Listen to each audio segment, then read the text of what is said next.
al doctor Pablo Gaitán, quien está ya en cámara, y él nos va a hacer su charla desde Calgary, Canadá, y le agradecemos haya dispuesto este tiempo para acompañarnos. En primer lugar, quiero recordarle que este es un curso que realiza la Tsunami en colaboración con CMP, en patrocinio del Ministerio de Minería y la IPEF. Antes de dar la charla, darle el paso a Pablo, quiero decir que él es ingeniero civil hidráulico de la Universidad Católica de Chile, especializado en hidrología de montaña, glacial y de permafrost, con 16 años de experiencia en el campo de las geociencias. Completó su doctorado en la Universidad de Calgary, Canadá, en en relaciones hidrológicas entre los glaciares árticos y el permafrost.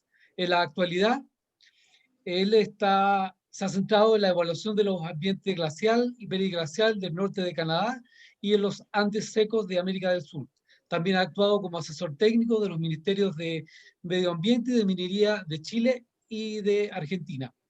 Eh, si bien en las anteriores charlas hemos utilizado, igual en esta vamos a utilizar el chat para hacer las preguntas, eh, eh, él no tiene problema en que dentro de la misma presentación se puedan ir contestando algunas preguntas que me las van haciendo llegar al chat y yo se las voy transmitiendo en la medida que sean pertinentes en el momento de la charla. Entonces quiero dejar con ustedes a Pablo para que inicie su presentación sobre minería y glaciares. Gracias, Pablo.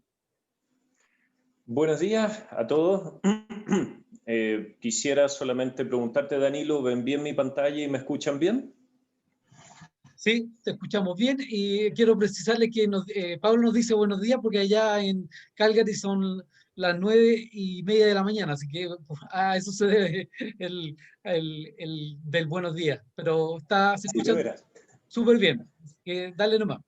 Bueno, muchas gracias. Encantado de participar de nuevo en este curso y muchas gracias a ustedes por participar. Creo que, y ustedes más que yo en ese sentido, saben lo álgido que están siendo muchas comunicaciones con respecto a temas glaciares, la ley de protección de glaciares, etcétera, algunos proyectos, en fin. Y creo que ustedes tienen el don en ese sentido de la comunicación y que esta comunicación sea lo más técnicamente posible, lo más, dígase, representativa en ese sentido. Y me parece excelente esta iniciativa, porque tener el don de la palabra y el don de comunicar es un arma en el sentido de doble filo, ¿no? Uno puede hacer una buena labor, o si comete algunos errores puede inducir a errores a otros. Entonces, en ese sentido, muchas gracias por su participación y estar acá.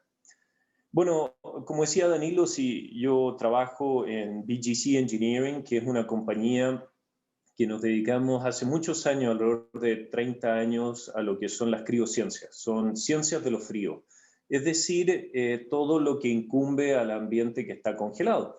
Y he tenido el placer de trabajar tanto en Norteamérica, Sudamérica, en Europa, Groenlandia, Himalayas, etcétera, Escandinavia, en cosas concernientes a lo que es congelado. Es decir, cosas de infraestructura, tanto vial o minera, cosas ambientales e hídricas, y mi especialidad es justamente lo que es la hidrología y el agua, y en los equipos que tenemos nos complementamos entonces los trabajos, si es que es algo de infraestructura, vial, bueno, eso hay otras personas involucradas como ingenieros criogeotécnicos y etcétera, que tienen su especialidad. En fin, hoy día la charla se titula Entendiendo los ambientes glacial y periglacial, implicancias para la minería e implicancias en general para la sociedad. Así es que, y teniendo en cuenta lo importante de este tema, es que yo le digo a Danilo que por favor vayan haciendo sus preguntas y las voy tratando de contestar a medida que vamos avanzando, como para no dar la lata de después de una hora poder responder preguntas, etc. Quiero que ojalá esto sea lo más coloquial, ameno y que todos aprendamos lo que más podamos. Temas a tratar de hoy día van a ser los ambientes, glacial, periglacial, tipos de glaciares, permafrost, que se habla mucho y a veces se cometen hartos errores e imprecisiones con respecto a esto, la hidrología de estos ambientes, la dinámica de estos ambientes porque son cambiantes, cambio climático y después, bueno, ¿qué le pasa a la minería con respecto a esto? ¿Qué le pasa a nuestra sociedad con respecto a los temas que también se están discutiendo a niveles senatoriales y parlamento?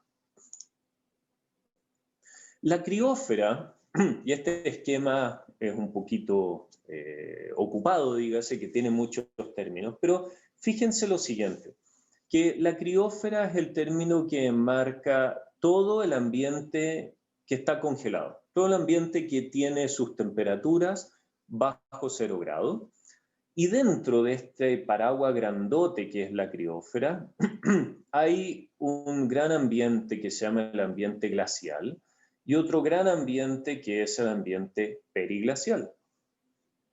El ambiente glacial es un poco más fácil de reconocer porque es donde están los glaciares.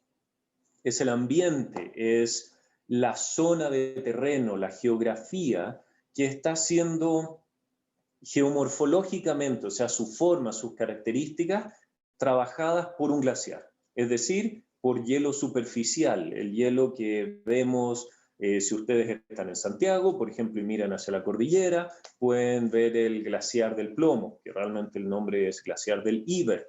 Eso es el ambiente glacial.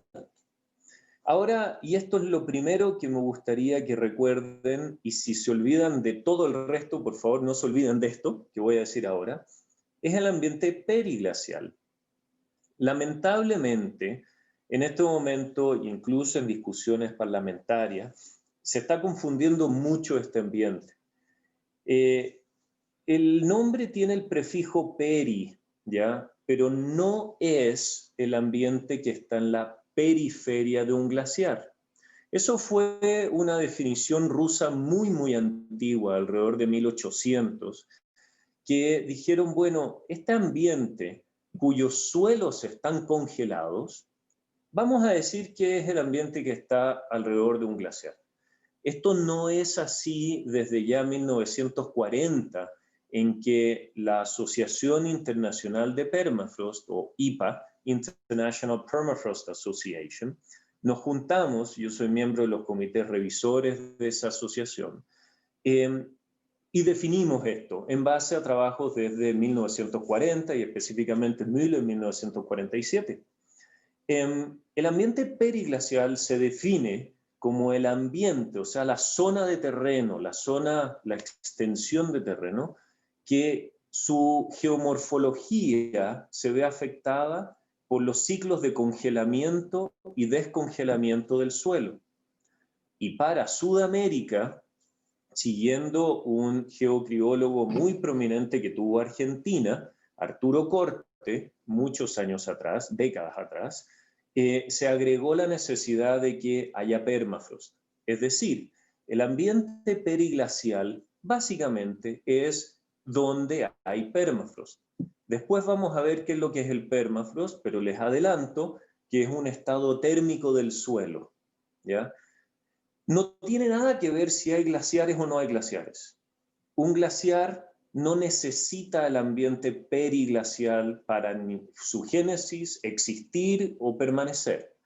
Y un ambiente periglacial no necesita un glaciar. No hay una relación en ese sentido, ya que son dos conceptos absolutamente diferentes.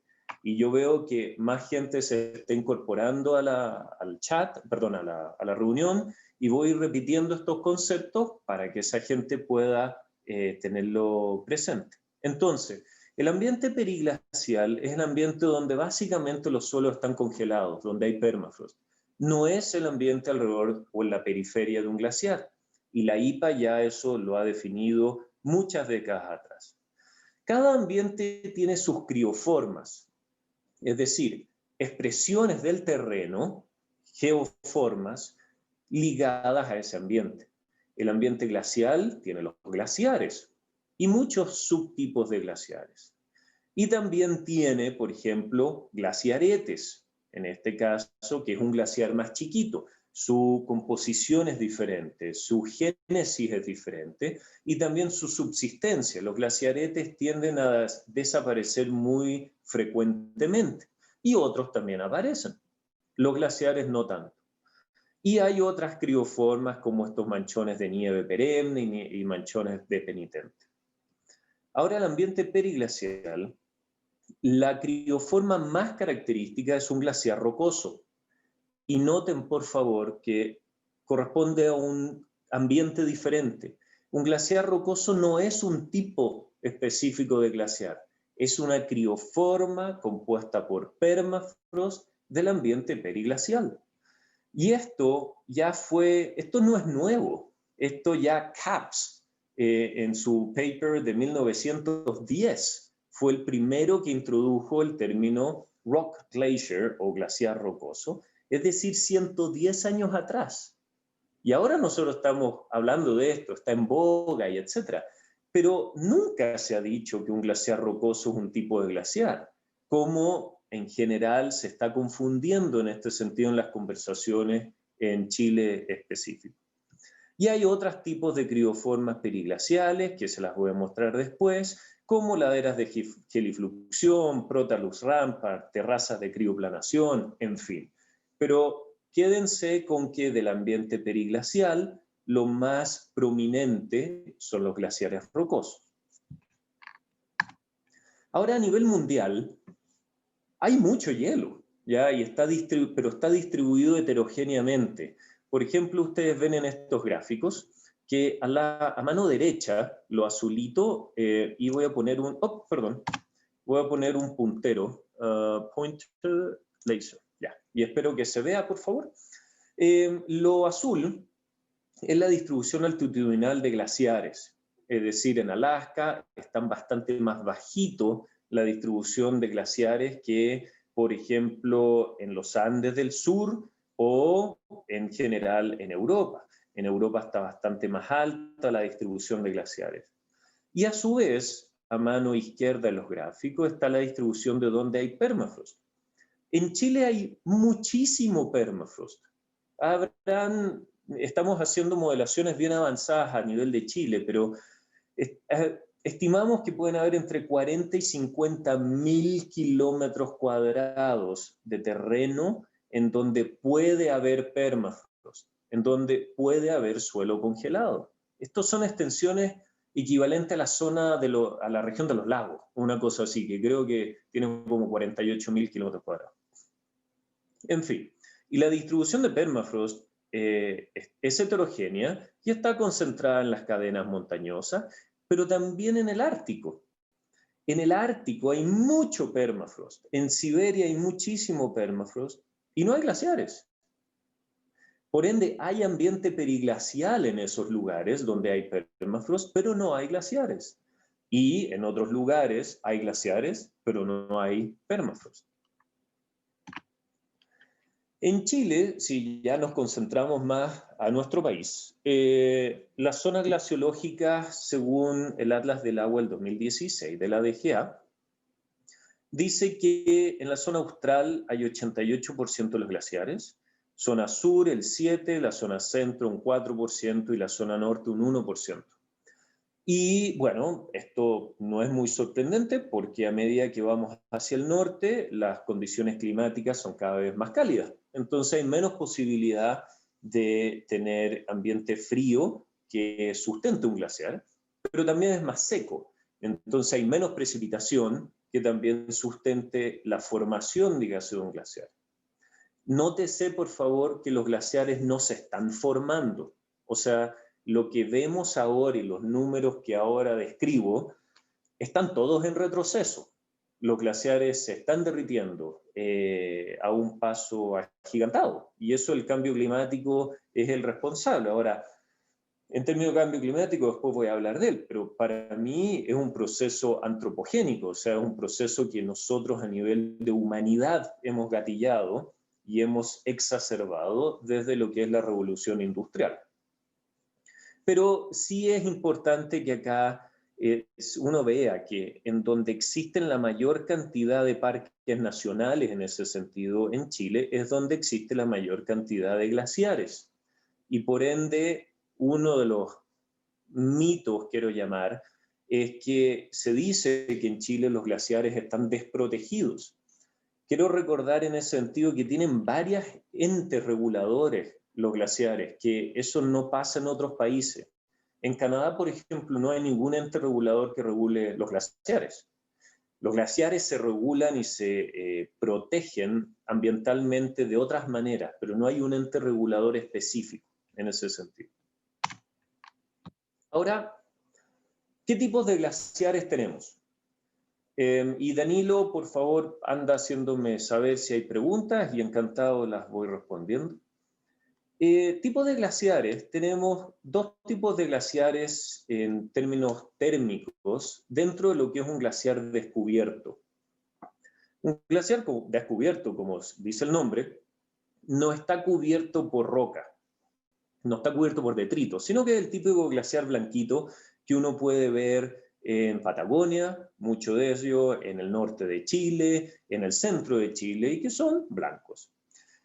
Ahora, estos glaciares pueden ser fríos o temperados. Y a lo mejor es un poquito engañoso decir que un glaciar puede ser temperado, porque nunca lo he tocado y que sea calentito, ¿no? Pero lo que quiere decir es, hablando en simple de estas curvas de temperatura que tengo aquí abajo, es que en el caso de un glaciar frío, como estos glaciares altos andinos a 5.000, 5.500 metros de altitud en el norte de Chile, su temperatura está por muy debajo de los 0 grados, está muy congelado, y su base está congelado a la roca subyacente y al detrito subyacente. Entonces no produce derretimiento subglacial. No existe agua entre la roca y el hielo, está completamente soldado al suelo. Sí, claramente estos glaciares se están derritiendo y hay algunos que producen una cantidad considerable de agua para la cuenca, donde está, pero se produce por el derretimiento superficial, no de abajo. Y lo otro, que estos glaciares pierden muchísima masa por sublimación. Alrededor de entre un 30 y un 40% de la masa que se pierde hacia el aire. O sea, pasa de sólido a gas como sublimación. No es el caso de un glaciar temperado, que un glaciar temperado, su temperatura está básicamente a 0 grados, como muestra aquí este diagrama, y sí produce una cantidad considerable de agua subglacial, o sea, debajo del hielo, y también sobre el hielo también. Pero los regímenes térmicos y contribución hídrica son radicalmente diferentes. Uno no puede comparar un glaciar temperado en su hidrología o contribución hídrica a un glaciar frío. Y después hay otras crioformas, como los glaciaretes. Acá yo estoy en un manchón de penitentes. Estos penitentes parecen como monjes rezando, por eso se llaman penitentes, como que están en penitencia. Y son estas columnas de hielo que pueden medir 2 metros. Yo mido 1,80 m y aquí hay uno que mide como 2,50 m. Fíjense en el polvo, voy a hablar de esto después, pero los penitentes son sumamente rugosos y en la cordillera de los Andes el hielo es rugoso por la cantidad de sublimación que hay y por ende acumula mucho polvo en forma natural. Ojo, yo no estoy diciendo que en el caso de haber un proyecto minero no puede a lo mejor potencialmente producir más. Yo no estoy diciendo eso, pero estoy diciendo que naturalmente en la cordillera de los Andes existe mucho polvo y los glaciares acumulan mucho polvo en forma natural. Y glaciaretes, que son estos glaciares muy chiquititos, desaparecen muy a menudo y que se forman generalmente a sotavento de un relieve montañoso, es decir, el viento trae la nieve, la deposita, se acumula y se forma hielo en muchos casos. Pero también hay glaciares cubiertos.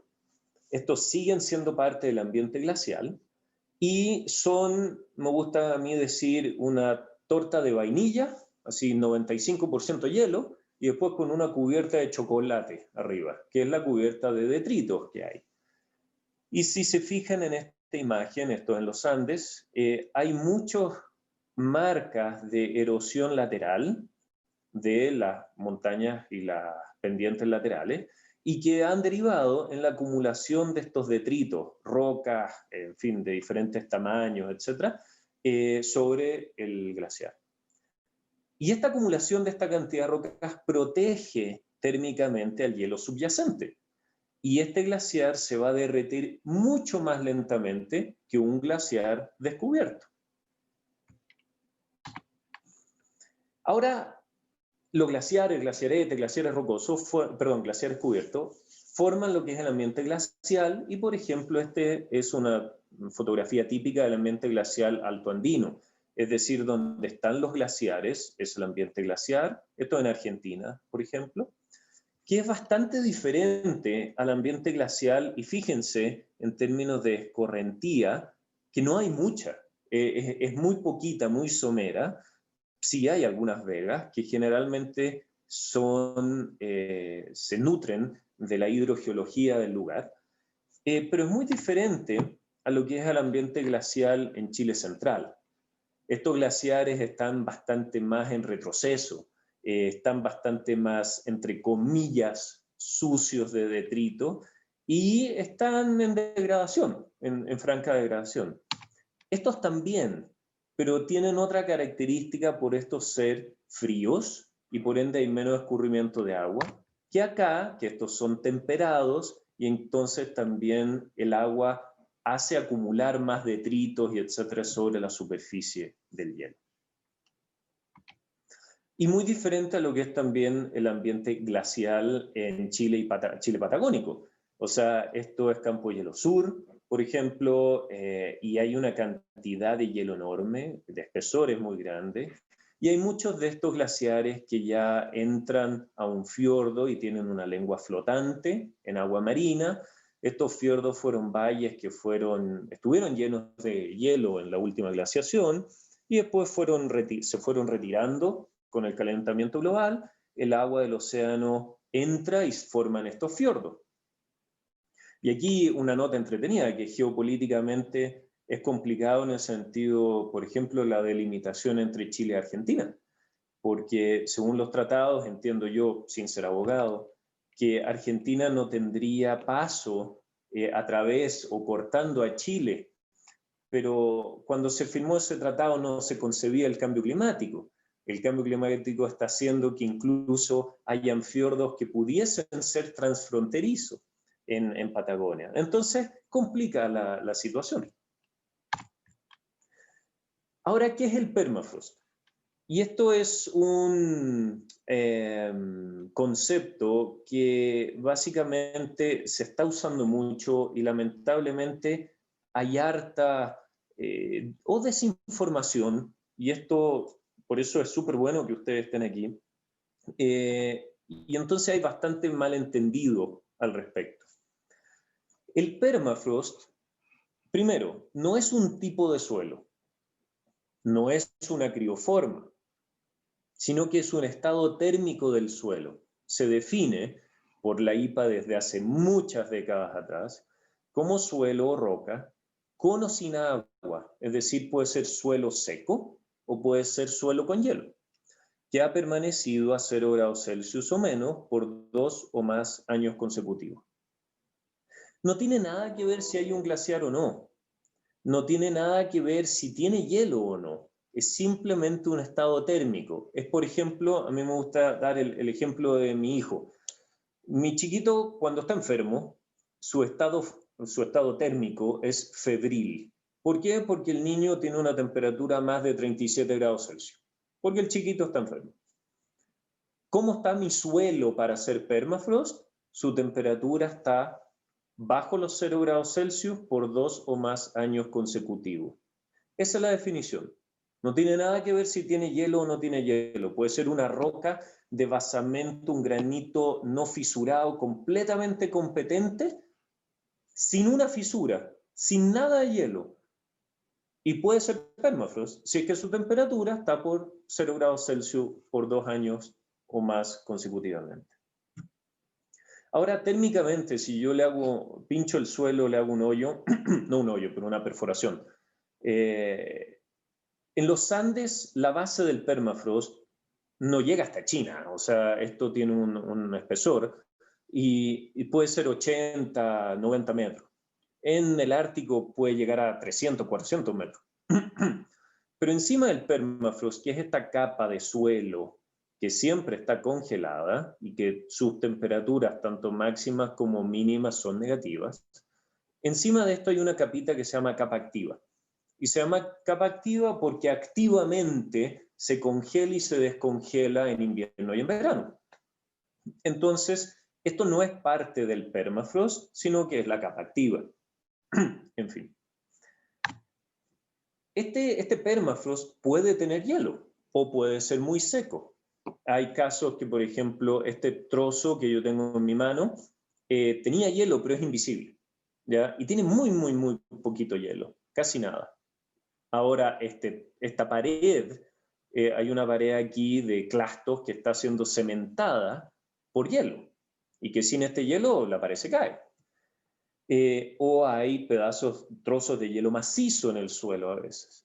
Entonces varía mucho, es como Forrest Gump que decía que la vida es una caja de bombones, que hay de todos los sabores, es lo mismo, hay de todos los sabores y colores y todas las cuantías. Entonces no podemos caer en los absolutismos de decir, si es que hay permafrost, hay mucho hielo, o tampoco podemos caer en el absolutismo de decir, no, nunca tiene hielo. Ambos extremos no son representativos de la realidad y de la variabilidad de la geomorfología andina. Ahora, ¿dónde está ese permafrost? Bueno, no lo puedo ver. O sea, a mí me encantaría ser Superman y tener visión de rayos X y mirar y decir, aquí hay permafrost. No lo puedo ver. Es el estado térmico, es la temperatura de ese suelo. Entonces, la tengo que modelar.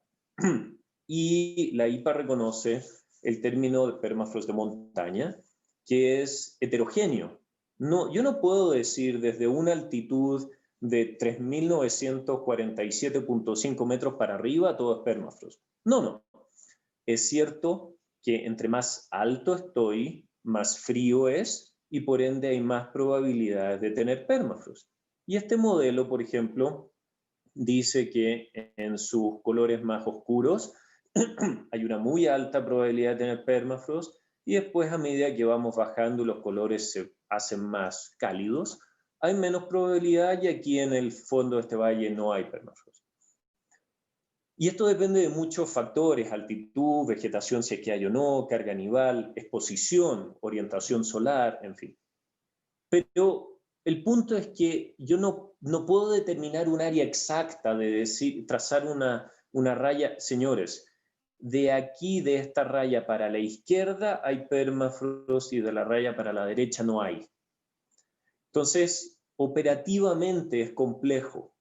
Y lo otro, que el permafrost tiene un espesor, tendrá unos 90, 80 metros, dependiendo de dónde estamos, en los Andes, y por ende, si estoy debajo de eso, no hay permafrost. Tampoco debajo de eso es ambiente periglacial. El ambiente periglacial es el ambiente en superficie y el permafrost que tiene cierta profundidad, hasta los 80 o 90 metros, dependiendo de los casos, ¿no? Es un número muy, muy general. Eso, entonces hay un concepto tridimensional importante de tener en cuenta. Así se ve un ambiente periglacial. Esto todo tiene permafrost, porque yo estudié esta zona, o la he estudiado bastante bien en el norte de Chile, y hay diferentes crioformas, aquí hay un glaciar rocoso, hay prótalos rampart, en fin. Pero nuevamente el ambiente periglacial es la zona, la extensión de terreno donde hay permafrost, yo no la puedo mapear en forma exacta y precisa, como sí puedo hacer un glaciar. Yo un glaciar puedo mapearlo, puedo identificarlo en el espacio con una imagen satelital y decir, aquí está el glaciar. Y si quiero decir, en un caso de un proyecto de ley, por ejemplo, quiero proteger esa crioforma, claro, es relativamente fácil decir, estos son los contornos y entonces se va a proteger esa crioforma, se va a proteger la cuenca, en fin, lo que ahí las autoridades vayan a decidir. Pero el ambiente periglaciar no es mapeable así en términos de un mapa preciso que yo diga aquí sí, aquí no. Es muy difuso y tiene que ver con la presencia en el sentido de permafrost. Los glaciares rocosos son una de las crioformas más prominentes del ambiente periglacial. Esta es una foto en Argentina. Argentina tiene ejemplos muy lindos de glaciares rocosos, que en Argentina le llaman glaciares de escombro.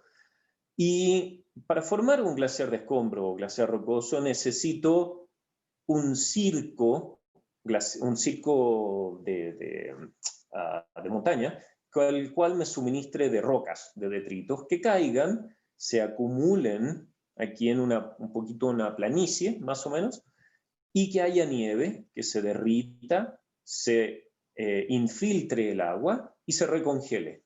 Se recongela y cuando ya tiene la suficiente masa de hielo, empieza a deformarse por gravedad. Entonces, esto se ve como una piel de lagarto bien deformada, como no sé, una de estas barras de chocolate, así como Milky Bars, que uno lo calienta y lo pone a deformarse y se empieza a deformar un poquito. Pero el mito que hay es que se dice, esto es lo mismo que un glaciar, ¿ya? Y toda esta crioforma está llena de hielo. Lamentablemente no es tan fácil. Yo he estado involucrado en muchas investigaciones tomando testigos en profundidad hasta la base de los glaciares rocosos. Y por ejemplo básicamente se ha encontrado, y son perforaciones que a veces son de 80, 90 metros, no son 5 metros como para decir algo así. Es muy heterogéneo. Aquí en azulito se ve dónde encontramos hielo. Y hay una gran zona sin, después unas capitas con, y después una gran zona sin nada. Y este fue otro testigo muy cerquita, y que ya su distribución es diferente. Entonces, la cantidad de hielo que tiene un glaciar rocoso es diferente en profundidad y diferente a lo largo de ese glaciar rocoso. Y está compuesto de permafrost. Todo este hielo está perennemente congelado, salvo si está en degradación. Y para que un glaciar rocoso se degrade, toma alrededor de unos 500, 600 años en que todo ese glaciar rocoso se derrita. Es decir, un glaciar rocoso no reacciona como lo hace un glaciar descubierto, que se nutre anualmente o puede nutrirse anualmente por nieve y tener un balance de masa negativo o positivo. Y perder su masa rápidamente, y uno ve que un glaciar se achica. No, un glaciar rocoso es diferente. Miren acá, estos son dos imágenes LIDAR de radar aéreo de un glaciar rocoso que en su parte superior tiene bastante hielo y es básicamente un glaciar cubierto. Pero después, desde más o menos aquí para abajo, un glaciar rocoso. Miren lo poquito que se deforma y se mueve en 5 años. Es muy diferente a lo que hace un glaciar, que se deforma, se mueve, es muy activo. Un glaciar rocoso no lo es. Sus procesos de descongelamiento son extremadamente lentos. Puede ser que un glaciar rocoso pierda, todos los estudios que hemos hecho, modelaciones, 1 centímetro de hielo por año en casos extremos. Entonces, después voy a hablar de la hidrología, pero esto tiene una repercusión hídrica de su comportamiento muy diferente. Entonces, los glaciares rocosos son más bien deslizamientos periglaciales. Yo no lo estoy redefiniendo porque tampoco tengo la potestad de hacerlo, ya eso está definido por la IPA muchas décadas atrás. Hay diferencia en las deformaciones y velocidades totales, hay diferencia en la dinámica. Los glaciares no tienen una capa activa como un glaciar rocoso, y hay una clara diferencia en el rol hídrico. Por ende, los glaciares rocosos no son un caso especial de glaciares, están compuestos por lo general por suelos congelados. En fin, en términos de hidrología, Las hidrologías son radicalmente diferentes. O sea, un glaciar temperado, por ejemplo, aquí está produciendo este glaciar subglacialmente, la escorrentía era, esto era en Patagonia, alrededor de unos 50 litros por segundo, 45 litros por segundo en algunas épocas. Esto es en el Ártico canadiense, o sea, te caes aquí y te mueres. Esto es un torrente de agua de no sé cuántos cientos de litros por segundo, ¿ya? Superficialmente. Yo me caí en el Ártico canadiense en un riachuelo muy chiquito así, como el de la izquierda, en un glaciar, y me arrastró 200 metros y no podía parar. Porque básicamente todo es hielo y en fin, y corre mucha agua y tiene fuerza, ¿no? Ahora, esto es el panorama de un glaciar rocoso. O sea, eso es un glaciar temperado, esto es un glaciar rocoso. El punto es, ¿dónde está el escurrimiento de estos glaciares rocosos? Estas son fotografías tanto en Chile como en Argentina. Por ejemplo, no hay en estos casos, pese a que tienen hielo y estos casos tienen una cantidad considerable de hielo, no hay un río o un cauce que tú digas que está siendo reocupado anualmente por una escorrentía, en ninguno de estos casos. Sí, en este caso de abajo, hay un riachuelo que está lateralmente en los márgenes del glaciar rocoso y que es básicamente abastecido de agua por un nevero que está arriba en la cuenca. Pero después este río pasa muy cerquita del frontis del glaciar rocoso y después se va pendiente abajo. Es muy fácil decir, claro, este glaciar rocoso está produciendo esta cantidad de agua. No, esa cantidad de agua fue producida por la cuenca en donde ese glaciar rocoso está. Ahora hay que entrar en la diferenciación. ¿La nieve cuánto me produce? ¿Cuánto me produce el hielo superficial? Que pueden haber otros glaciares, glaciaretes, manchones de nieve o de nevisa, etc. ¿Cuánto me da la hidrogeología del lugar? ¿Y cuánto potencialmente me da este glaciar rocoso? Pero uno no puede hacer el salto conceptual de decir, porque hay un glaciar rocoso, claramente es importante hídricamente. Ese es el problema que yo veo que se está dando bastante comúnmente. Hay un concepto que se llama calor latente y es un concepto termodinámico un poquitito complejo, pero pasa lo siguiente. Si yo quiero llevar hielo que está a 5 grados bajo cero a agua a 5 grados sobre cero, yo tengo que traspasar el hielo de -5 a hielo a 0, de hielo de 0 a agua a 0 grados y de agua a 0 grados a agua a 5 grados. Eso me toma una cantidad de energía enorme.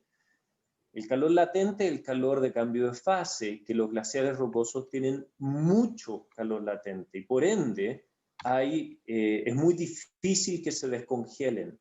Toman siglos en descongelarse. Pablo, ¿Sí? me llega una pregunta de Fabián Cambero, que es de la agencia Reuters, y me pregunta si entonces no hay problema en eliminar un glaciar rocoso, no tiene impactos, dice.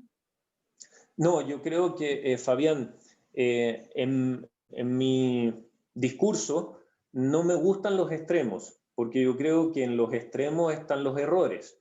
Yo nunca he dicho eso y ojalá que no así se haya interpretado. Lo que estoy diciendo es que todo se debe evaluar en su medida. O sea, yo no puedo hacer supuestos, de que, claro, esto es absolutamente estratégico, y tampoco puedo hacer el supuesto de, no, esto no importa nada y lo voy a impactar y hago un daño ambiental y no pasa nada. No, no, no, no, no, no. Es por eso que lo que más pido en ese sentido o converso es que, aunque haya un glaciar rocoso, eso es una crioforma que hay que evaluarla. Y dentro, por ejemplo, si hay un proyecto, dentro del proceso de evaluación ambiental hay que incluirlo, hay que evaluarlo, hay que evaluar su hidrología y hay que determinar si es significativo o no, y para qué tipo de hábitat o asentamiento humano. Entonces, Fabián, por favor, no te lleves ese mensaje, sino que los extremos justamente son los errados. Al decir no importa nada y hagamos cualquier cosa que querramos, o todo es absolutamente estratégico. Yo creo que no puedo decir la verdad, pero dígase lo representativo de la naturaleza es algo más al medio y que cada vez hay que evaluarlo para tomar las decisiones apropiadas del caso. Ojalá, Fabián, que te haya contestado tu pregunta. Aquí la hidrología de glaciares en Chile Central, hay casos de harto hielo que está cubierto y esto puede tener tasa de derretimiento a veces muy importante y puede suministrar agua, pero claramente menos que lo que es el hielo que está descubierto en superficie. Ahora, un glaciar altoandino, estos glaciares altoandinos pueden tener una contribución importante a una cuenca, ¿ya? Pero su proceso de derretimiento es superficial, están congelados a su base, al permafrost subyacente, y las tasas de sublimación son muy altas. Entonces uno ve que este glaciar se está achicando, se está adelgazando, pero entre un 30 y un 40% de esa pérdida de masa es sublimación, se va al aire, ¿ya? Y el resto por fusión y puede contribuir. Pero no tiene procesos subglaciales y los niveles de contribución son considerablemente diferentes a lo que es un glaciar temperado, o un glaciar en Patagonia o incluso en Chile Central. Ahora, volviendo a la disyuntiva de estos glaciares, glaciar rocoso, un glaciar tiene una zona de acumulación, una zona de pérdida de masa, un glaciar rocoso no tiene eso, es absolutamente diferente cómo funciona.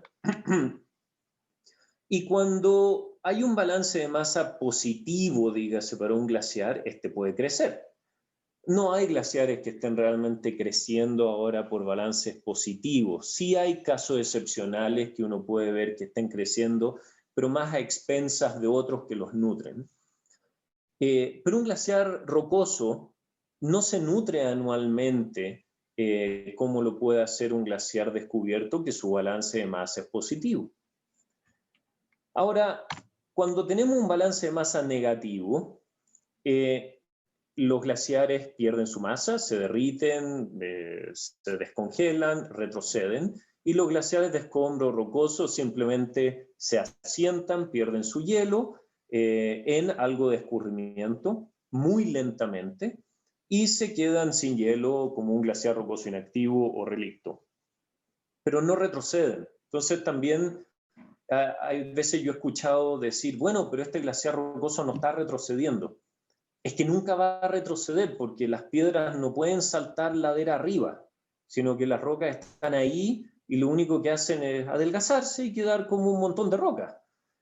Un glaciar descubierto sí puede retroceder. En fin, perdón, me fui hacia atrás. Ahora, los ambientes son dinámicos y aquí este es el problemón cuando uno quiere poner un círculo en un cuadrado y hacer una regulación o cosas que sean absolutamente como estrictas, enmarcado en cajitas, porque la naturaleza no es así. O sea, un glaciar descubierto, con su hielo bonito, blanco en superficie, puede metamorfosearse y cambiar hacia diferentes opciones según las cantidades de detritos que tienen. Entonces puede llegar a ser, por ejemplo, un glaciar de escombro, después puede perder todo su hielo y quedar como un talud de roca. Hay muchos tipos de estados intermedios y es por eso cuando uno dice, no, esto es blanco o negro, pierde el sentido. Y hay que evaluar las cosas en su justa medida, en caso a caso, porque cada uno es diferente. Pablo, tengo ¿Sí? otra consulta de Luciano Guzmán que me dice, entiendo que el periodo de degradación de un glaciar rocoso puede tomar cientos de años. ¿En qué circunstancias podría explotarse y en cuáles debería protegerse? Perdona, ¿quién hizo la pregunta, Danilo? ¿El nombre? Luciano. Luciano. Buena pregunta, Luciano. A ver, yo no tengo la potestad de decir cuándo hay que protegerse o cuándo hay que explotarlo. Es una decisión un poco más nivel país, ¿ya? Lo que sí te llamo a pensar, y que yo sí cuestiono, es cuando como sociedad tendemos a decir que todo es estratégico, ¿ya? Yo puedo decir, no, saben que los glaciares rocosos me gustan tanto que los quiero proteger. Y hay un montón de diferentes razones por las cuales yo quisiera hacer eso.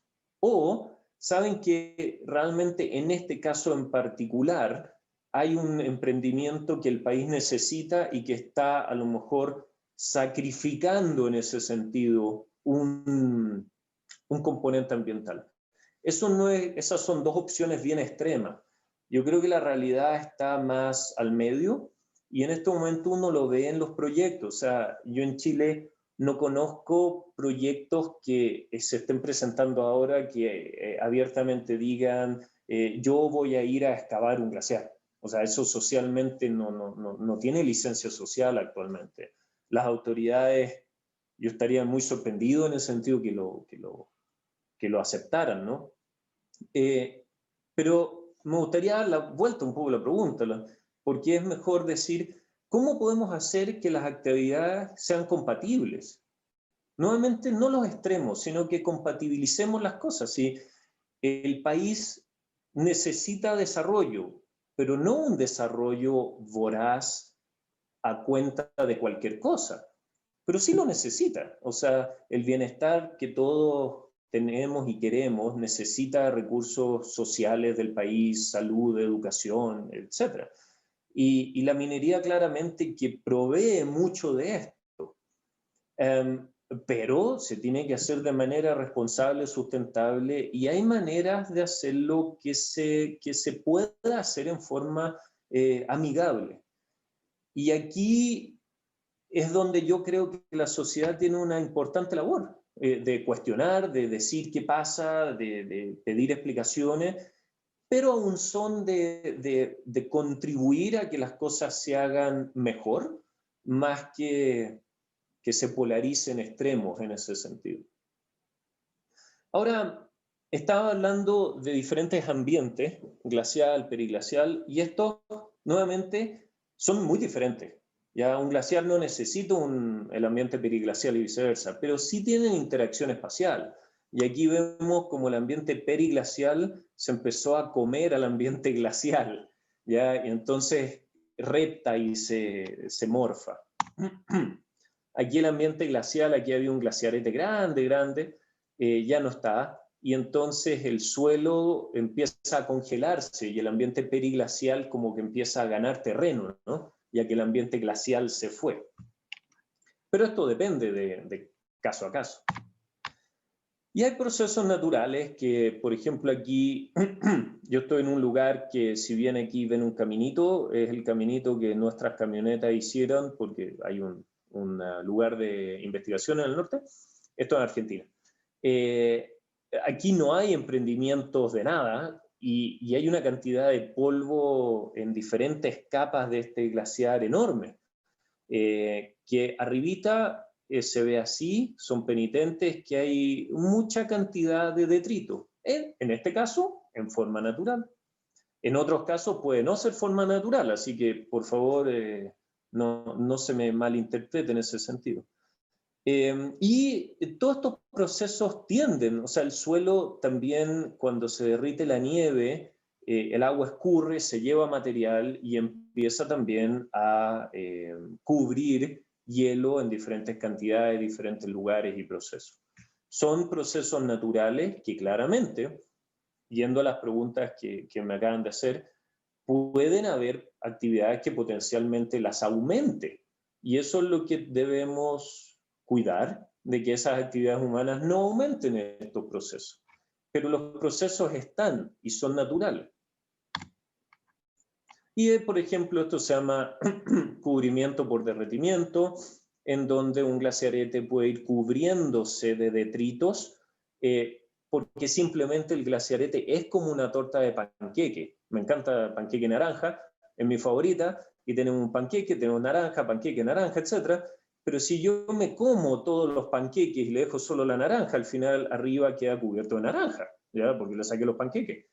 Es lo mismo, si este hielo se va degradando y los glaciaretes tienen muchas capas de detrito según la estacionalidad, y después empiezan a emerger y quedan naturalmente así. Y hay un montón de otras acumulaciones internas de detrito que son bien entretenidas en los glaciares. Bueno, el cambio climático nos está jugando una pasada, o sea, eso está claro. Y para mí un poco divertido como este caricatura dice, 2.500 científicos dicen que el cambio climático, que nosotros hemos causado el cambio climático.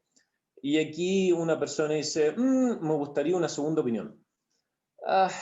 Bueno, yo creo que tenemos harta evidencia de que el cambio climático a nivel global es antropogénico y lo hemos causado todos nosotros en todas nuestras actividades cotidianas desde la revolución industrial. Ahora, ojo que esta cuestión es una cosa de escala, o sea, no porque yo prenda la estufa en mi casa voy a derretir el glaciar del plomo, ¿ya? No porque tenga, no sé, el centro de esquí de La Parva voy a derretir el glaciar del plomo, no, no, no, o sea, son cuestiones de escala que son absolutamente diferentes. Pero sí el cambio climático, la evidencia dice que es antropogénico, y uno ve que la cantidad de carbono, por ejemplo, histórica de miles de años, ha subido estratosféricamente, exponencialmente. Esto es lo que se llama el palo de hockey o el hockey stick, porque es como un palito de hockey, que su forma es casi equivertical. Y todas las predicciones nos hemos quedado cortos, o sea, está aumentando la cosa y fuertemente. Ahora, el otro mito o particularidad es que muchas veces, y estoy viendo la hora aquí para no atrasarme mucho, uno ve que tenemos una percepción de creer que el cambio climático es solamente calentamiento. A mí no me gusta mucho hablar de calentamiento global, porque lo que el cambio climático trae es eso, cambios. A lo mejor no estoy descubriendo aquí la pólvora, pero eso es lo que vemos. O sea, sí, la temperatura del aire se ve que ha ido subiendo, está claro. Los glaciares se están retrocediendo, está claro. Pero lo que sí vemos en precipitación, por ejemplo, que los extremos van aumentando. Entonces, cuando hay sequía, son cada vez más secas. Cuando hay mucha agua, hay cada vez más agua, ¿ya? Entonces, es complicado porque, por ejemplo, yo en mi labor como ingeniero también tengo que diseñar obras hídricas, por ejemplo, y a un cliente a veces le tengo que decir, mire, sabe que usted tiene que diseñar para 3.000 metros cúbicos por segundo. Y me quedan mirando así, pero ¿qué te pasa si yo aquí he visto un hilo de agua por los últimos 5 años?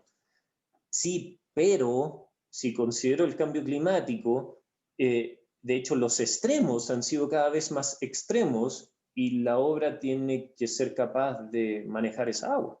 Entonces, es lo mismo para las ciudades. La ciudad de Copiapó. Pero ¿para qué vamos a hacer mucha obra hidráulica? Bueno, es que cuando viene el aluvión, viene y viene muy fuerte. Entonces es complejo porque uno como humano no reacciona a las cosas que no ve. Y si tiene que meter mucha plata, reacciona menos. No sé cuántos de ustedes tienen seguros de vida. Yo nunca me he muerto, y tengo un seguro de vida porque cuando me muera, que mi familia no sufra. Pero eso cuesta. Entonces lo que uno no ha visto, cuesta adaptarse a lo que uno no ha visto. Lo que sí se ve es que mundialmente los glaciares están cambiando en volumen. Y en los Andes del Sur, esto es un informe del IPCC, del Panel Intergubernamental de Cambio Climático 2017, que fuimos parte como autores con Lucas Aronson. Lucas lideró una parte. La cantidad de hielo en los Andes del Sur está disminuyendo francamente. Ahora, ¿qué pasa con la contribución de agua Aquí es diferente. Hay casos como Nueva Zelanda que se cree que va a haber un aumento muy grande de disponibilidad de agua, porque los glaciares se están derritiendo, y después se van a ir y ¡pum! Y va a haber una cantidad radical de sequía, ¿no?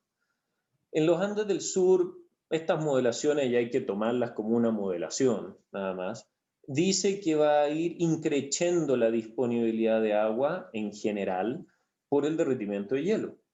Entonces, aquí hay otro pequeño mito que yo he conversado con muchas comunidades, por ejemplo, dicen, oiga, pero entiéndame que desde que este proyecto está ahí y está haciendo que los glaciares se derritan más rápidamente, yo tengo menos agua.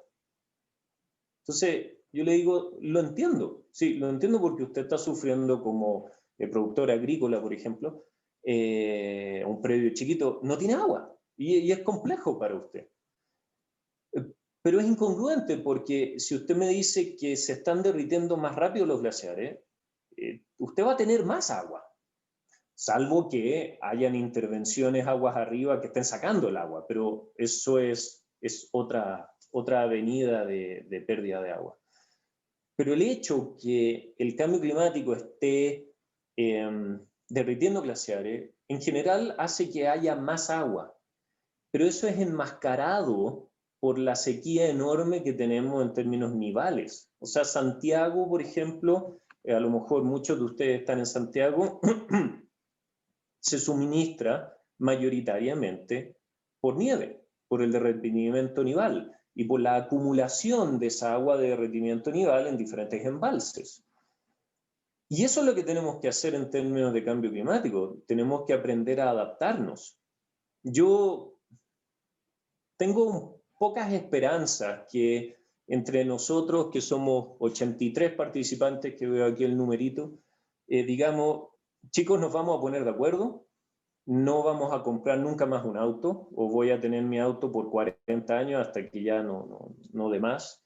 iPhone, no, me voy a comprar un iPhone y me va a durar por 15 años. No me voy a cambiar de casa, no voy a ir de vacaciones, voy a andar en bicicleta, voy a comer solamente cosas cultivadas en mi huerta o cerquita. Ese cambio no tengo esperanza de que haya. Y por ende, la toma de decisión muy global para disminuir los efectos de cambio climático son extremadamente complejas porque nosotros mismos no queremos hacer los cambios. Pero eso es diferente la relación puntual que un proyecto o no, cualquier iniciativa humana pueda tener con glaciares. Ahora, en términos globales, los glaciares, el balance de masa es negativo, igual que en Sudamérica, y la DGA aquí muestra en su atlas de agua que básicamente casi todos los glaciares que ellos han estudiado están en franco retroceso y pérdida de masa, ¿no? Entonces, es complejo el escenario. Y esto complejiza la relación entre las partes. Yo, ahora a lo mejor, habrán ustedes leído ¿cómo se llama? Un artículo en el diario La Segunda que salió, en que me preguntaron si yo veía que la disputa entre cambio climático, sequía, proyectos mineros, etcétera, de las aguas se va a incrementar y esto va a ser más una disputa, una pelea. Y yo quiero verlo más como un desafío y una oportunidad de mejora, más que una disputa, porque peleando al final no vamos a llegar a ninguna parte, y si uno se une en términos de ideas y de diferentes cambios y acciones que puedan traer una mejora en nuestros mismos procesos productivos en nuestra vida, es bastante más positivo. Pero para la minería está claro que hay desafíos. Los ambientes son muy cambiantes, sobre todo el glacial. El ambiente periglacial no, los glaciares rocosos cambian extremadamente lento, pero el ambiente glacial sí cambia. Son condiciones climáticas hostiles, así que la minería tiene que hacer estudios en ambientes que son sumamente hostiles. Hay restricciones reglamentarias y legales, está claro, y es bueno que haya un marco regulatorio. Y es bueno que haya un marco regulatorio claro, pero que también use terminología clara, definiciones claras, y que entonces, en este caso del rubro de la minería, las reglas también estén claras. A mí me toca interactuar harto en términos técnico-legales, y hay una frase que a mí me causa escozor, a mí no me gustan las leyes. Cuando la ley empieza y dice, a efectos de esta ley, y define algo. Eso a mí no me gusta, porque la ciencia internacional ha definido permafrost, ha definido ambiente periglacial, ha definido un montón de cosas, y nos hemos gastado las neuronas y pestañas por 60, 70 años definiendo cosas, para que después una ley que versa sobre la protección de algo ambiental que la sociedad determina que es importante, diga a efectos de esta ley y define las cosas completamente diferentes. Entonces, en ese sentido hay desafíos reglamentarios fuertes. Hay incertidumbre reglamentaria, hay presión pública de muchos sectores, lo cual no es necesariamente malo, porque cada vez que uno cuestiona, la ciencia se desarrolla cuestionando. Las cosas se desarrollan cuestionando, y yo creo que el cuestionamiento es sano en la medida que uno quiera mejorar las cosas. Eso absolutamente. Hay relativamente poca experiencia en términos generales, hay diferentes agendas políticas, etc. Y hay desafíos de comunicación, que el llamado juego del teléfono, que yo le dije a mi amigo a su amigo, a su amiga, y después el gato termina siendo perro y nadie al final entendió nada. ¿Se requiere un detallado entendimiento de las condiciones? Claramente. El monitoreo apropiado de los cambios naturales y los impactos ambientales potenciales de la construcción y operaciones es esencial, o sea, eso está claro. Pero noten la palabra, las tendencias, los cambios, porque todo va a ir cambiando y está cambiando. Entonces es complejo cuando uno le asocia un efecto de un proyecto sobre un ambiente que está cambiando. O sea, mi piso se está cambiando. Entonces yo tengo que ver si ese proyecto está acelerando o no esos cambios que ya son naturales, o cuál es esa relación. Y eso es lo complejo. Técnicamente es muy entretenido, pero eso es un desafío grandote. Y bueno, establecer expectativas adecuadas para todas las partes, para la sociedad, las comunidades, los reguladores, los accionistas, en fin. Hay que tener expectativas reales.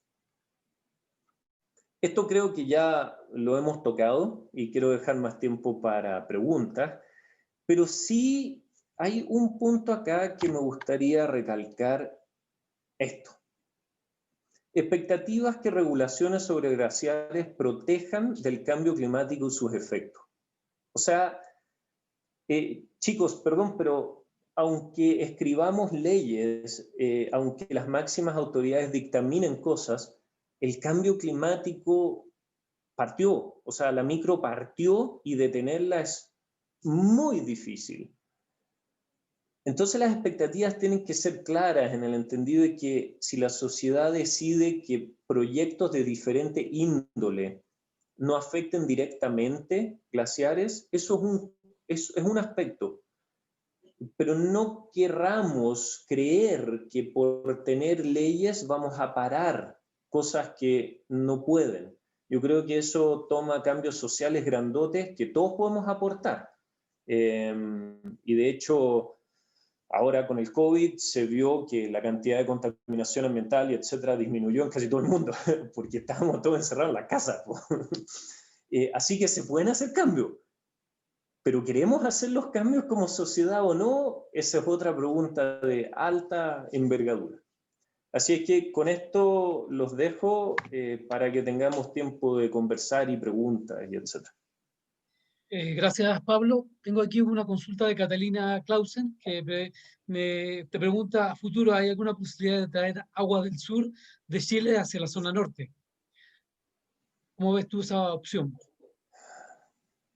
Lo veo, a ver, nunca he estado involucrado en un estudio en particular. Lo que me preocupa de eso son las pérdidas. O sea, uno cuando transporta cualquier cosa, transporta electricidad o transporta agua, pierde, ¿ya? Entonces, a menos que los canales, por ejemplo, los ductos sean absolutamente impermeables, yo tengo una pérdida por kilómetro de ducto o por kilómetro de canal. Entonces, ahí hay que evaluar si realmente lo que yo gano en llevar esa agua, cuánto la estoy perdiendo, ¿no? O si económicamente, ambientalmente, socialmente es más factible hacer más infraestructura de manejo y captación de agua en el norte, local, más que en ese sentido llevar agua de tan lejos.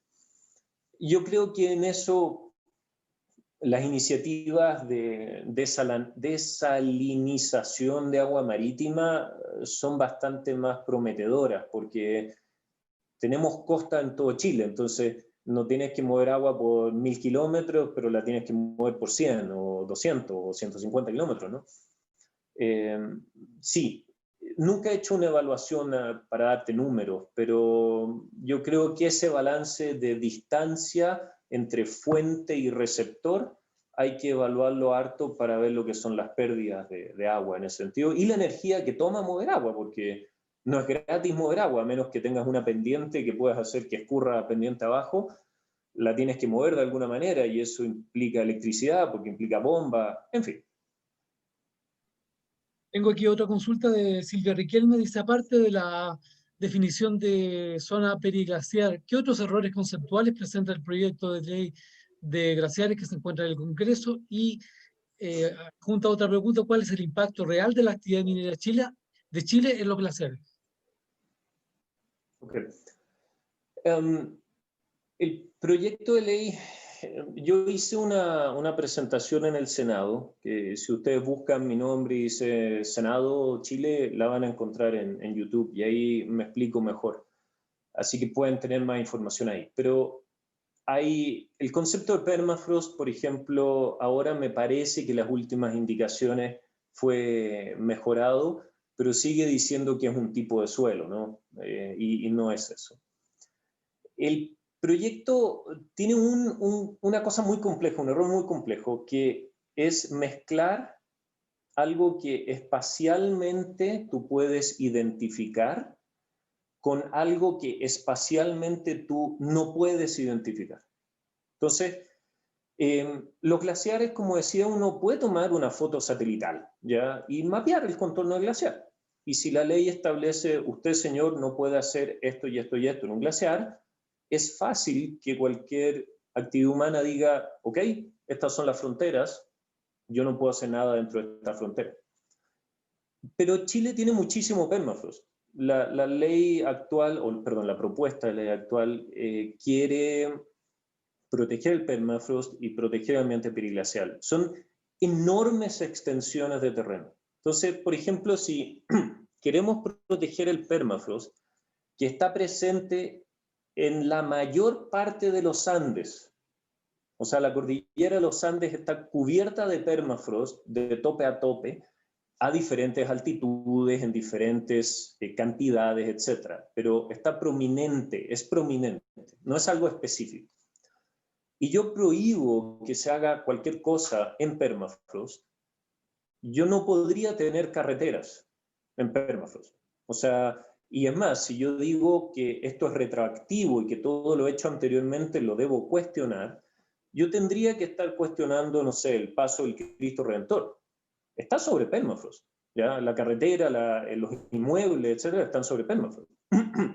Todos los gasoductos y oleoductos van a estar en alguna parte sobre permafrost. Por ende, sobre ambiente periglacial, entendiendo ambiente periglacial como la definición internacionalmente aceptada. Mucha extensión en Punta Arenas, donde incluso pueden haber obras habitacionales, están sobre permafrost y en ambiente periglacial. Entonces, ok, ¿cómo va a ser la aplicación de eso? No lo puedo trazar espacialmente que yo le diga señor minero, señor hidroeléctrico, señor quien sea. De esta raya a la izquierda usted no puede hacer nada, pero de esta raya a la derecha usted sí puede. Es decir, el error grandote es la operatividad, no es una ley en el sentido que sea operativamente aplicable y tiene repercusiones grandotas.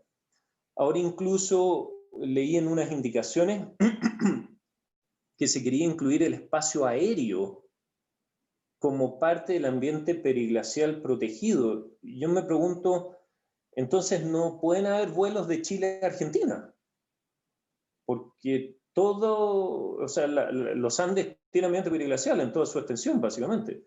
Y si incluyo el espacio aéreo, bueno, lo incluyo hasta dónde. Entonces, todos los vuelos no pueden pasar. Aparte de si cuestionas o no que un avión pasando a 30.000 pies o 20.000 pies no tiene injerencia en la temperatura del suelo, pero fuera de eso, el problemón grande es la operatividad en ese sentido. Y lo que yo les decía de usar la frase de a efectos de esta ley, y que ahí uno puede modificar mucho las definiciones según el espíritu que el escritor o el autor de la propuesta de ley le quiera dar. Tengo aquí otra consulta de Michelle Clavery, pregunta bajo la premisa de que no podemos definir los límites del permafrost. ¿Cómo definimos la zona de influencia o de protección? ¿Se puede establecer un criterio? Yo creo que sí. Saben que para mí es algo más simple. Yo, si yo escribiera la ley de protección de glaciares, diría algo como súper simple diciendo el servicio de evaluación ambiental se debe mejorar y darle más herramientas, más atribuciones o lo que sea, para que las cuencas de montaña se estudien holísticamente y se evalúen los impactos caso a caso. Porque el problema cuando uno hace una ley específica es inherentemente miope o es inherentemente puede quedar corta. Porque imagínense, si hay, como hay glaciares en Chile que tienen una importancia religiosa, indígena o de comunidades ancestrales importante.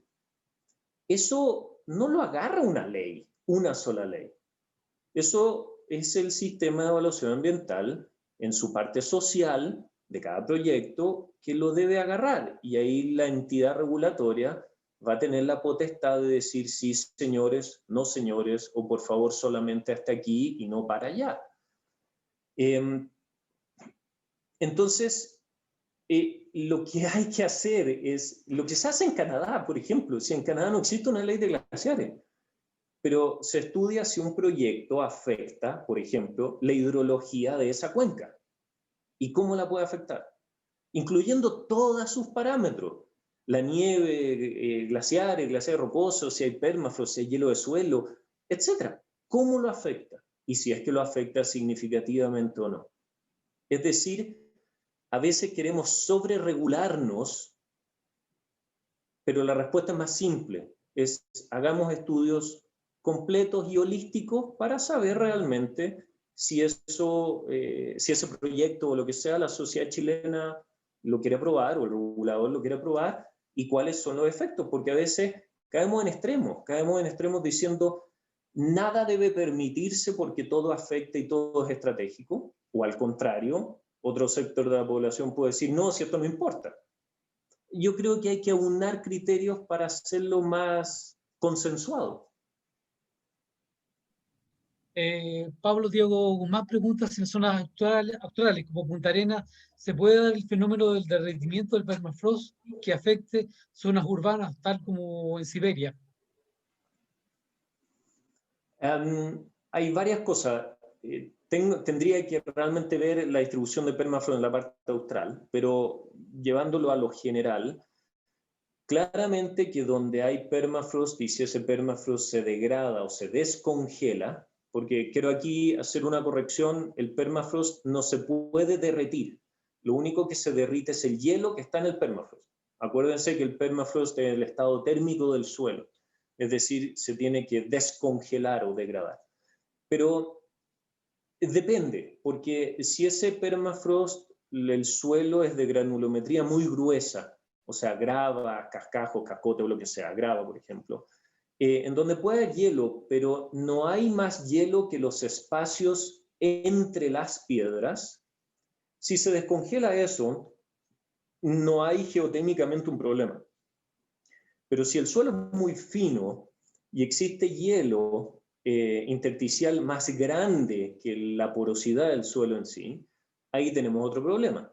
Y en Siberia, como dice esta persona, el punto es que Siberia, en las áreas que uno ve, tiene suelos bastante finos. Entonces, y los procesos criogenéticos han hecho que haya mucho hielo. O sea, estamos hablando de órdenes de magnitud. Hay paredes de hielo expuestas a veces en Siberia o en el Ártico.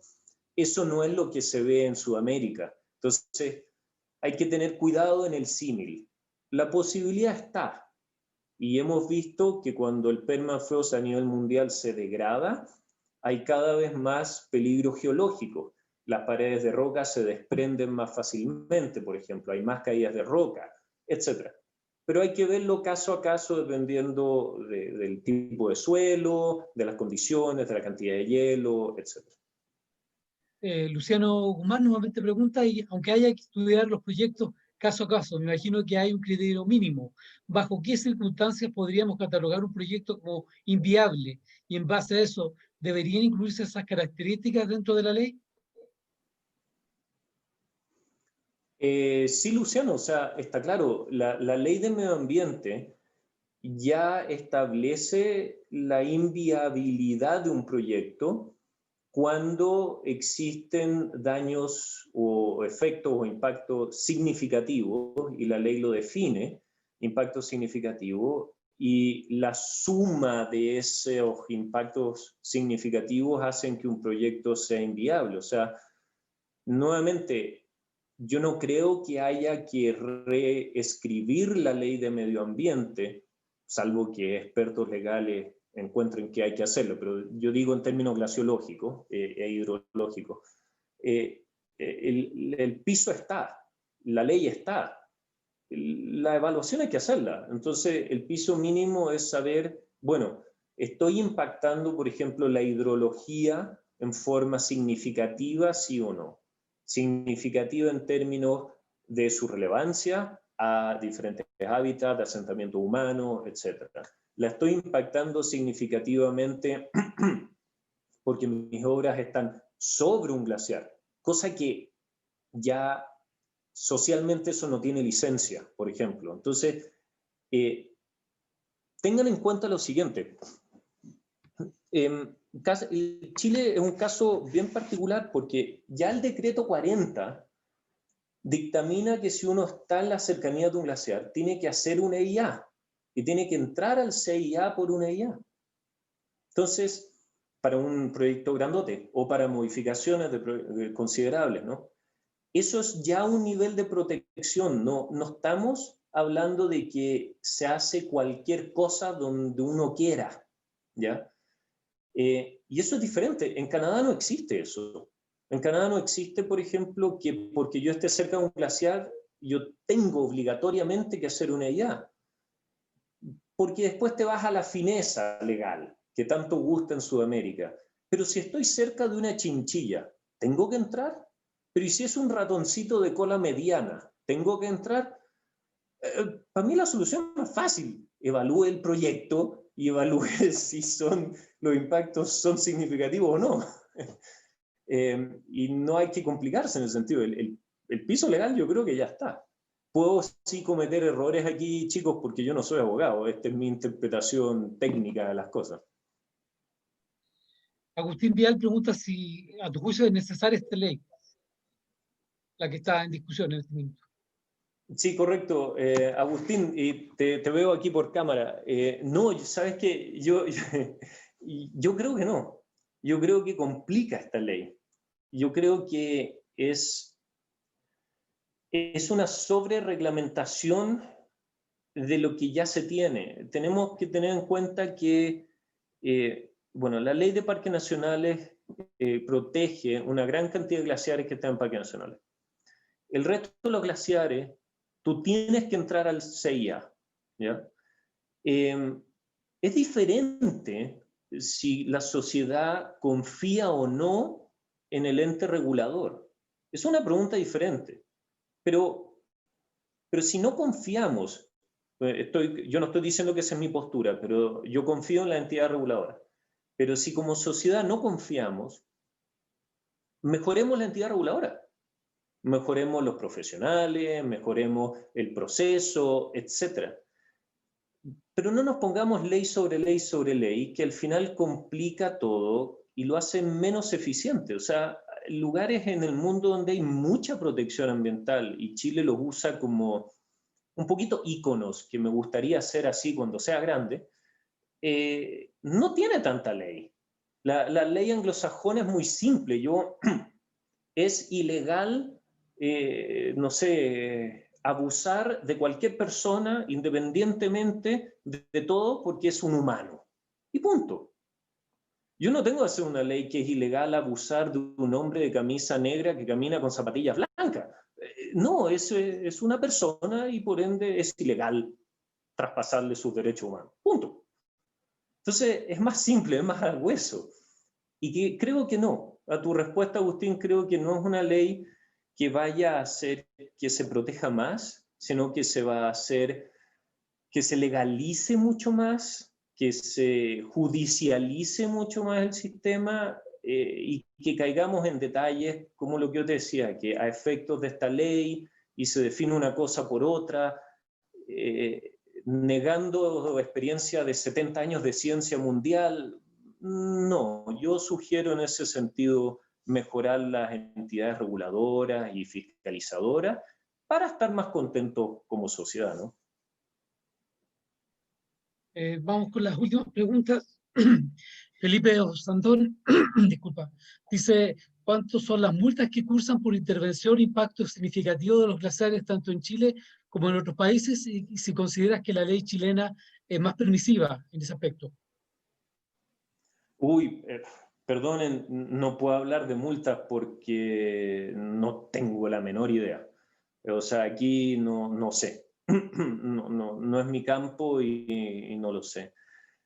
Yo creo que, a ver, y esto como ciudadano nomás, mi respuesta, yo creo que la institucionalidad ambiental está dando un montón de muestras que la cosa actúa.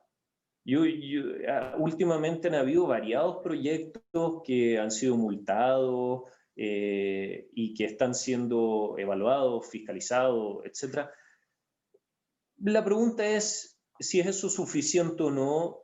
Yo creo que todo se puede mejorar, pero hay que mejorarlo para ambos lados, o sea, mejorarlo no para caer en extremo que todo se multe, sino que a lo mejor también para entenderlo mejor.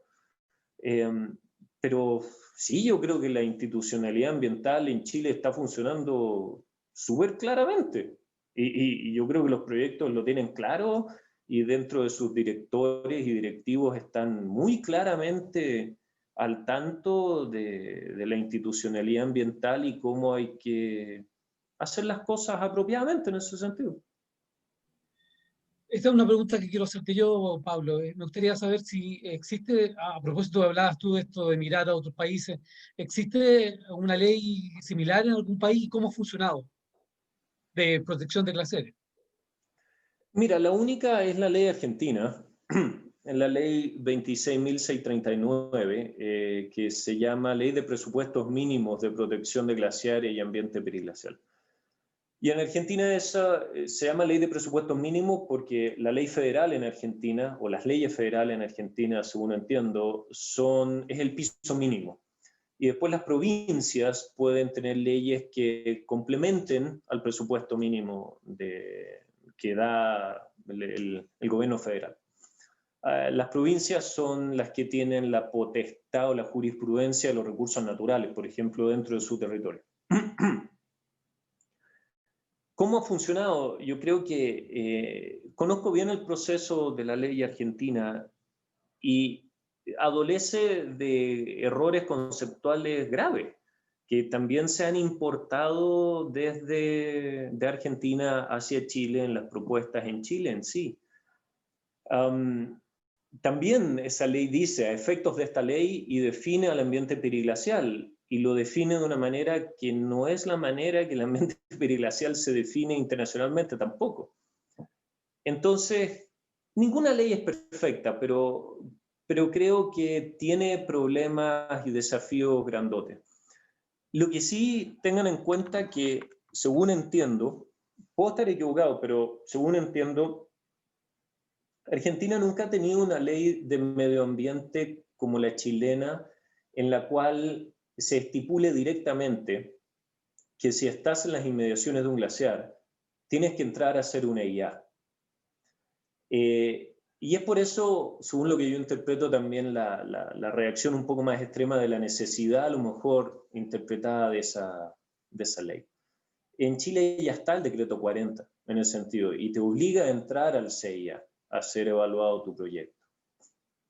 Ha tenido muchos problemas, Danilo, de aplicación, muchos problemas, porque también la espacialidad. Ok, un glaciar, lo entiendo. Aquí yo no puedo hacer nada, o que afecte esto. Pero usted me habla de ambiente periglacial y es como, ¿cuándo? Entonces, en vez de hacer un enfoque holístico y decir, usted no debe, no sé, afectar significativamente la hidrología de la cuenca. Ok, eso es entendible y eso es cuantificable, eso es evaluable. Porque ya el territorio es la cuenca, o la subcuenca donde está el glaciar. Pero sí, ha tenido problemas grandotes de operatividad. Pablo, muchas gracias por habernos acompañado esta tarde aquí en Santiago y allá en la mañana en Canadá. Muy interesante tu presentación. Queríamos saber, nos preguntan internamente si vamos a poder contar con la presentación para poder subirla a nuestra página web. Y agradecerle a cada uno de ustedes su asistencia, a que se hayan conectado esta tarde, contarles que todas estas charlas han sido grabadas y están disponibles ya, las hemos ido subiendo en el canal de YouTube de Tsunami, y las presentaciones también las vamos a subir a la página web nuestra.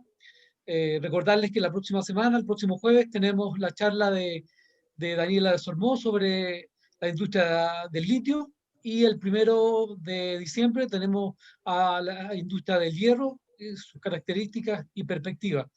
Les reitero los agradecimientos y los esperamos nuevamente el próximo jueves de la semana próxima, y agradecer nuevamente a Pablo por su excelente y muy interesante presentación.